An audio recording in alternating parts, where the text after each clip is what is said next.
Jóvenes, tengan un buen día. En esta ocasión pues vamos a estar trabajando el tema triángulos rectángulos notables que se encuentran en la página 127 del libro de Mate. Este tema es fácil de comprender. Anteriormente a esto hemos estado viendo las razones trigonométricas. Ustedes saben que hay 6 razones trigonométricas: el seno, el coseno, la tangente, la cosecante, la secante y la cotangente. Entonces, para esas 6 razones trigonométricas se utilizan para los triángulos rectángulos, no hay para otro triángulo, solamente para los triángulos rectángulos. Entonces, pero siguiendo con ese tema, aparte de las 6 razones trigonométricas, informarles pues que hay en esta misma temática triángulos rectángulos notables. Entonces, vamos a tratar de explicar de una manera un poco rápida de dónde surgen los triángulos rectángulos. Ustedes podrán observar que tengo un triángulo y un cuadrado. Voy a hacer de cuenta que el triángulo es un equilátero y el cuadrado no es un rectángulo, sino un cuadrado de 4 lados iguales. Entonces, ¿qué características tienen estas dos figuras? Un triángulo equilátero, sus 3 lados son iguales. Y ustedes saben que los 3 ángulos internos de un triángulo suman 180 grados. Esas son las características más básicas de los triángulos. En el equilátero sus 3 lados son iguales. Ahora, en un cuadrado es un paralelogramo de 4 lados. En este caso pues los 4 ángulos internos del triángulo del cuadrado ya no suman 180 sino 360 grados. Entonces, ¿qué características tiene? Bueno, si los 4 lados son iguales, quiere decir que también sus 4 ángulos son exactamente iguales. Entonces un cuadrado tiene 4 lados, ángulos de 90 grados. Entonces, desde ahí vamos a partir. Entonces ustedes van a observar que para el triángulo equilátero, yo he dicho que voy a decir que cada lado mide 2, lado 2. En cambio, el cuadrado, cada lado va a medir 1. Entonces, si usted se fija, voy a trazar una altura, ¿ya? Una altura del triángulo. Entonces, de perpendicular a la base, ¿ya? Entonces voy a trazar esta altura acá en este triángulo y en el cuadrado yo voy a trazar una diagonal, ¿ya? Una diagonal. El triángulo tiene 3 alturas, una para cada lado, pero ese es otro tema muy diferente. Y en el cuadrado pues tiene 2 diagonales. Yo he trazado una de esas diagonales. Entonces, tal vez aquí parece estar desproporcional, pero vamos a hacer de cuenta que ambas partes han quedado de igual manera. Entonces, veamos acá. En el triángulo que está formado acá, si sus 3 ángulos internos del triángulo forman 60 grados, él forma 60 grados, significa que acá, como es una altura, es perpendicular a la base, forma un ángulo de 90 grados. Y esta altura ha dividido el ángulo de arriba, que mide 60 también, en 2 partes iguales. Entonces él quedaría de 30 grados. Entonces aquí 30 grados, aquí 30 grados, ambos suman 60. Y aquí el otro de 60 grados. Entonces, ¿qué sucede acá? En el cuadrado, él quedaría formando un ángulo de 90 grados.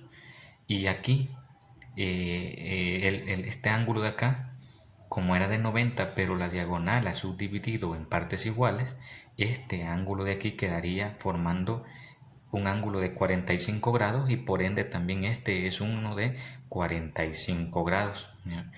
Entonces, fíjense bien qué es lo que se han formado. Si yo ya no tomo en cuenta todo el cuadrado, sino solamente el triángulo que se ha formado, y aquí igual, se forman 2 triángulos rectángulos con características importantes de 30 y 60 grados y aquí el de 45 grados. Entonces, si decimos que el lado del cuadrado mide 1, este mediría 1 y este mediría 1. ¿Ya? Entonces, ¿qué es lo que me queda por encontrar en este triángulo rectángulo? Este lado de aquí que yo le voy a llamar X.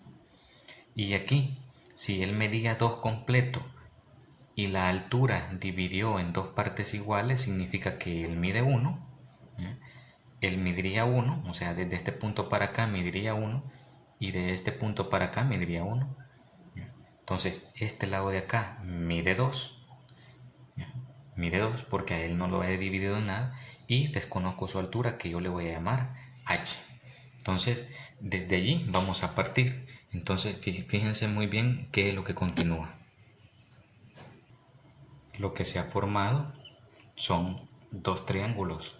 A esos triángulos, fíjense bien, se les conoce como triángulos notables, ¿ya? Triángulos rectángulos notables. El de 45-45 sale del cuadrado y el de 30-60 sale del equilátero, ¿ya? Entonces ahí están los dos triángulos notables. Para esos ángulos específicos hay razones trigonométricas específicas. No conocemos ahí todos sus valores. Necesito encontrar h y necesito encontrar la x. Entonces voy a iniciar acá para encontrar el valor de h. ¿Cómo lo puedo hacer? Puedo hacerlo por medio de una razón trigonométrica. Esa sería una de las formas, utilizando una razón trigonométrica. Entonces, y la otra puede ser también por el teorema de Pitágoras, que también es fácil de encontrar. Por ejemplo, el teorema de Pitágoras dice que la hipotenusa elevada al cuadrado es igual a la suma de los cuadrados de los dos catetos de un triángulo rectángulo. Ese es el teorema de Pitágoras. La hipotenusa es igual a la suma de los catetos de los cuadrados de los dos catetos. Entonces, veamos. Sustituyendo la hipotenusa de este, que siempre es el lado más grande de un rectángulo, un triángulo rectángulo, sería 2 al cuadrado, va a ser igual, voy a llamarle a este valor A él le estoy llamando C, y él sería mi B, que en este caso desconozco que es H. Entonces aquí me quedaría 1 al cuadrado más B al cuadrado, que en este caso sería H, ¿ya? Entonces aquí sería H al cuadrado, ¿ya? Entonces 2 al cuadrado me va a dar 4 y esto va a ser igual, 1 al cuadrado es 1, más h al cuadrado. Entonces este valor de acá quedaría como 4 menos 1 es igual a h al cuadrado. ¿Qué hice? Este 1 que estaba aquí sumando lo pasé a restar al otro lado. Entonces aquí me queda 3 y esto es igual a h al cuadrado. Entonces aquí, para que no quede la h al cuadrado, usted sabe que la manera de quitar ese cuadrado es la raíz cuadrada. Entonces aquí me va a quedar raíz de 3, ¿ya? Raíz de 3, lo voy a dejar así, es igual a h, porque aquí se eliminan los cuadrados. Entonces, ¿cuánto vale h? Vale raíz de 3. Este lado de aquí mide raíz de 3. Entonces, el mismo proceso se sigue en el otro, ¿ya? La hipotenusa al cuadrado es igual a la suma de los cuadrados de los dos catetos. Entonces, si yo desconozco la hipotenusa, que yo sé que es x, es igual a 1 al cuadrado más 1 al cuadrado. Entonces, x al cuadrado va a ser igual a 1 al cuadrado es 1 y 1 al cuadrado es 1. Entonces, esta suma me va a dar x al cuadrado es igual a 2. Por lo tanto, eliminando la raíz en ambos lados, aquí me queda x y aquí me queda raíz de 2. Me queda raíz de 2. ¿Cuánto vale x? Este lado de aquí mide raíz de 2. Esos valores que ustedes tienen ahí son los que aparecen en la página 127 de su libro de mate, ¿ya? Ahí van a aparecer donde dice definición, el triángulo rectángulo cuyos ángulos agudos son de 30-60 y el de 45 se le conoce como triángulos notables, y aparecen los triángulos con esos valores. 1, 1, raíz de 2, 1, raíz de 3 y 2. Ahí están los dos triángulos en la página 127. Entonces, esas características, por ejemplo, si ustedes tienen un triángulo que tenga esas características de tener ángulos de 60-30 o de 45 en sus dos ángulos agudos, entonces vamos a poder hacer uso de las razones trigonométricas de estos triángulos notables. Por ejemplo, si yo quisiera conocer cuánto vale el seno de 60 grados de este triángulo, esto vale raíz de 3, o sea, seno es igual a cateto opuesto sobre hipotenusa. ¿Cuánto vale el cateto opuesto? Raíz de 3. Y la hipotenusa, 2. Entonces, ¿cuánto vale el seno de 60? Raíz de 3 sobre 2. Y el seno de 45, 1 sobre raíz de 2. Y la tangente de 60, raíz de 3 sobre 1. Y la de 45, 1 sobre 1. Entonces ya son valores conocidos. Entonces allí me están apareciendo algunos valores en unos triángulos que me dicen que los practique. Entonces vamos a ver cómo se practica el número 1 de ellos. En los ejercicios de práctica de los ejemplos de la página 27 me aparece ese ejercicio donde dice: dado los siguientes triángulos se encuentran los valores de x y y. Entonces ustedes observarán que ese triángulo tiene características como las que acabamos de explicar. Tiene dos ángulos de 30 y 60, entonces es un triángulo notable. Podemos trabajarlo por triángulo notable. Entonces, ¿qué es lo que tengo que hacer yo? Aprenderme el triángulo notable de 60-30. Lo voy a colocar aquí de manera rápida. El triángulo notable de 60-30 dice que, yo lo estoy haciendo de manera rápida aquí, tiene que este lado mide 1, este lado de aquí mide raíz de 3 y este mide 2. Por lo tanto, él es el de 60 y él es el de 30. Ahí está rapidito el triángulo notable de 60-30. Entonces, ¿para qué lo copié ahí? Porque según el libro vamos a trabajarlo por semejanza. Este triángulo es semejante a este por tener dos ángulos agudos y además, bueno, los tres ángulos internos son iguales. Entonces son semejantes, no iguales, pero sí semejantes. Entonces vamos a trabajar esto por una semejanza de triángulos. Entonces, ¿cómo resolvemos este valor? ¿Ya? Vamos a asemejar lados. ¿Ya? Este lado X, fíjese bien que lo desconozco, es semejante a este lado de este otro triángulo. A eso se le llama semejanza. El lado más grande es al pequeño. Entonces, X es a 2.